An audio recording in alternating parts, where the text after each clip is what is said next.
नमस्कार। मैं Rajveer Singh, assistant professor history. आज हम राजस्थान में कालीबंगा सभ्यता के बारे में पढ़ेंगे।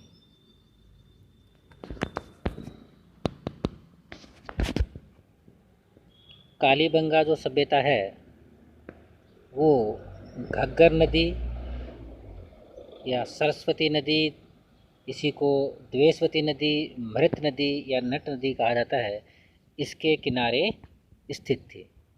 ये नदी के एक ही नदी के नाम है, घग्गर नदी, सरस्वती नदी, द्वेषवती नदी, मृत नदी, नट नदी।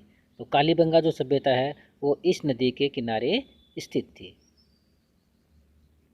राजस्थान में जो हनुमानगढ़ जिला है उसमें कालीबंगा सभ्यता स्थित थी। इस सभ्यता के बारे में सर्वप्रथम जानकारी लुईस पी तेसीतोरी ने दी। कालीबंगा सभ्यता के बारे में सर्वप्रथम जानकारी एक इतिहासकार हैं, उत्खनन करता भी रहे हैं, लुईस पी तेसीतोरी, इन्होंने दी थी।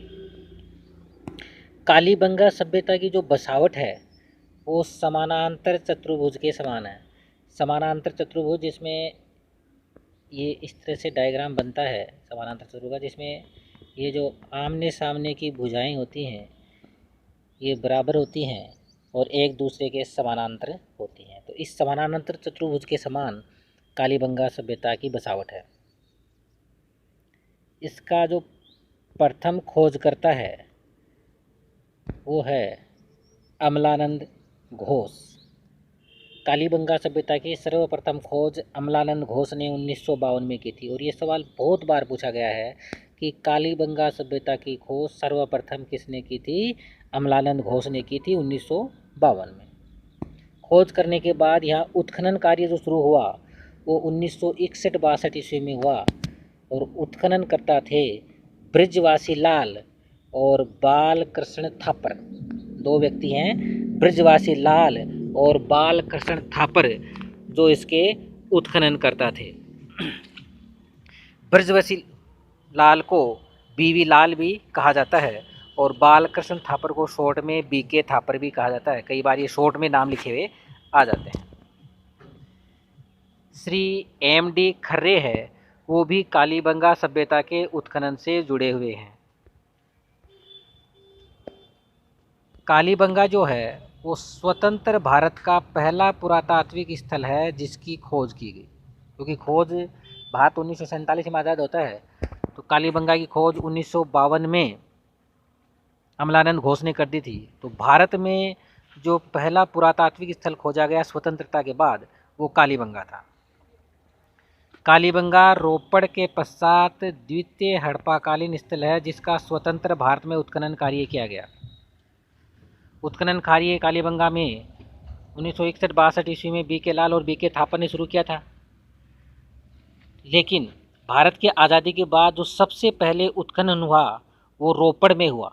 हड़प्पाकालीन स्थल है रोपड़, जो पंजाब में स्थित है। तो रोपड़ में सबसे पहले उत्खनन होता है और उसके बाद कालीबंगा में। रोपड़ में जो उत्खनन कार्य किया जाता है वो 1953 से 1955 के बीच में होता है और कालीबंगा में होता है 1961-62 ईस्वी में। इसलिए रोपड़ में पहले उत्खनन और कालीबंगा में बाद में होता है।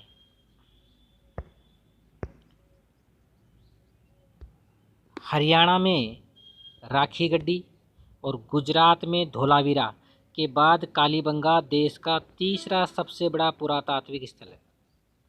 यहाँ थोड़ी समझने वाली बात है। देखो, सबसे अगर वर्तमान भारत की बात की जाए, वर्तमान भारत में सबसे बड़ा स्थल की बात की जाए तो धोलावीरा है। वर्तमान भारत में जो सबसे बड़ा स्थल है वो क्षेत्रफल की दृष्टि से कौन सा है? धोलावीरा है। ये लगभग 100 हेक्टेयर में स्थित है।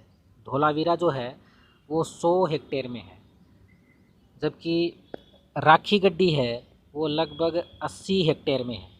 राखी गड्डी 80 हेक्टेयर में और धोलावीरा है वो लगभग 100 हेक्टेयर में है। और इसके बाद में तीसरा स्थान जो आता है वो कालीबंगा का। तो धोलावीरा सबसे बड़ा, राखी गड्डी और कालीबंगा। लेकिन यहाँ सवाल कई बार अगर हम सिंधु घाटी सभ्यता पढ़ेंगे तो अलग तरीके से भी आता है कि सिंधु घाटी सभ्यता का सबसे बड़ा स्थल कौन सा था। अगर ऐसा सवाल आता है तो उसमें हम मोहनजोदड़ो को करेंगे। अगर सिंधु घाटी सभ्यता का सबसे बड़ा स्थल पूछा जाए तो मोहनजोदड़ो, क्योंकि मोहनजोदड़ो लगभग 200 हेक्टेयर में है। मोहनजोदड़ो के बाद में दूसरा जो बड़ा स्थल है वो हड़प्पा है, वो लगभग 150 हेक्टेयर में है। तो मोहनजोदड़ो, हड़प्पा। तीसरे नंबर पे धोलावीरा है जो 100 हेक्टेयर में है। चौथे नंबर पर गनेरीवाला है जो 81 हेक्टेयर में है। और 5वें नंबर पे राखी गड्डी। लेकिन जब वर्तमान भारत की बात की जाती है तो सबसे बड़ा स्थल धोलावीरा, उसके बाद राखी गड्डी और कालीबंगा, क्योंकि मोहनजोदड़ो, हड़प्पा और गनेरीवाला ये तीनों वर्तमान में भारत में स्थित नहीं होकर के पाकिस्तान में स्थित है।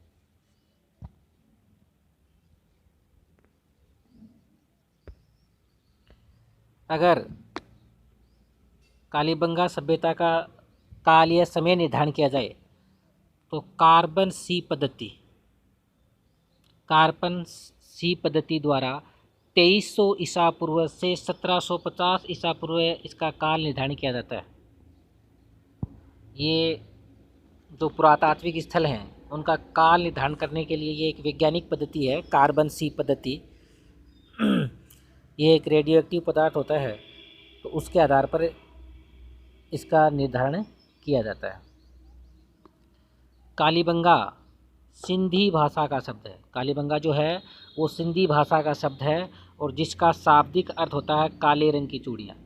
क्योंकि कालीबंगा का जब उत्खनन होता है तो यहाँ से बहुत अधिक मात्रा में काली चूड़ियों के टुकड़े मिले हैं, इस कारण इसको कालीबंगा कहा गया। कालीबंगा वो सिंधी भाषा का शब्द है और इस कालीबंगा जो शब्द है इसका शाब्दिक अर्थ होता है काले रंग की चूड़ियाँ। यह कांस्य युगीन सभ्यता है। ये भी बहुत इंपॉर्टेंट बात है कि कालीबंगा जो सभ्यता है वो किस युग की है, तो ये कांस्य युग की है। क्योंकि कांसा किससे बनता है? तांबा और टिन को मिला करके, तांबे और टिन के मिलाने से कांसा बनता है, तो ये कांस्य युगीन सभ्यता है। देखो हम बात करें तो मनुष्य को सबसे पहले जो ज्ञात धातु है वो तांबा है।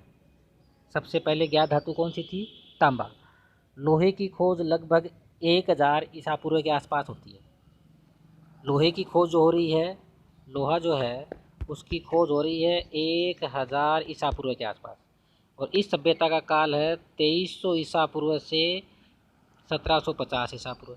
इसका मतलब इनको लोहे का ज्ञान नहीं था। तो यहाँ जो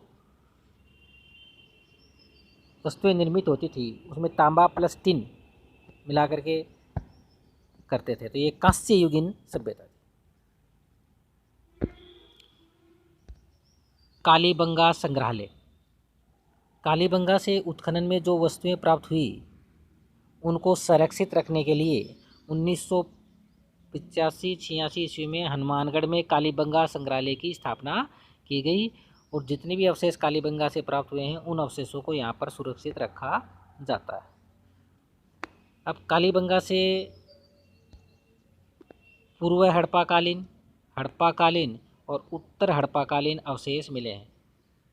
कहने मतलब ये है कि हड़प्पा जो सभ्यता है जो उसकी विकसित अवस्था है उससे पहले के, हड़प्पा की विकसित अवस्था के, और फिर वापस हड़प्पाकालीन सभ्यता का जब पतन स्टार्ट होता है तो उसके, इन तीनों स्तरों के अवशेष यहाँ से मिलते हैं। यहाँ उत्खनन 5 स्तरों तक किया गया है। प्रथम व द्वितीय स्तर प्राक हड़प्पा, तीसरा, चौथा व 5वां हड़प्पाकालीन स्थल है।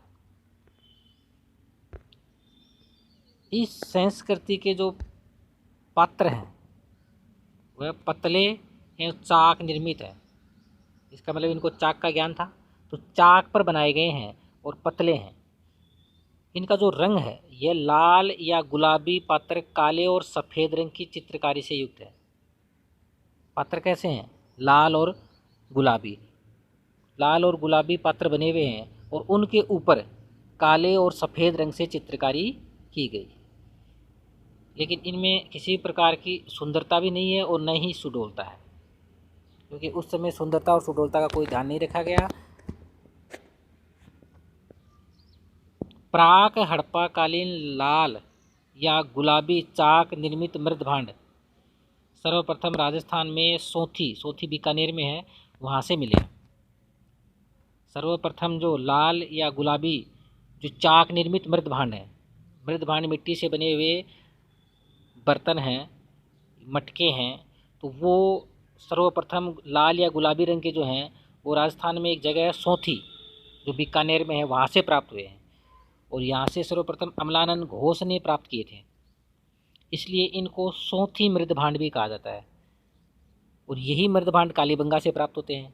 तो सोंथी मृद भांड है वो मूल रूप से सोंथी जो बीकानेर है वहाँ से सर्वप्रथम प्राप्त होने के कारण जो ये लाल या गुलाबी रंग के जो चाक निर्मित मृद भांड हैं उनको एक पर्टिकुलर नाम दे दिया गया, सोंथी मृद भांड। सोंथी सबसे पहले सोंथी से प्राप्त होने के कारण इनको सोंथी मृद भांड नाम दे दिया गया। बाद में ये कालीबंगा से भी प्राप्त हुए। इन मृद भांड को, ये चित्र है, इसमें हम देख सकते हैं कि ये जो मृद भांड है, जैसे ये बना हुआ है, ये मृद भांड जो बना हुआ है ये लाल और गुलाबी रंग से बना है। किस रंग से बना हुआ है? लाल और गुलाबी रंग से। और फिर इसके अंदर जो ये पट्टियाँ जो इसके ऊपर चित्रकारी निकासी की गई है वो काले और सफ़ेद रंग से की गई है, काले और सफ़ेद रंग से। अगले वीडियो में हम कालीबंगा सभ्यता की विशेषताएं पढ़ेंगे। धन्यवाद।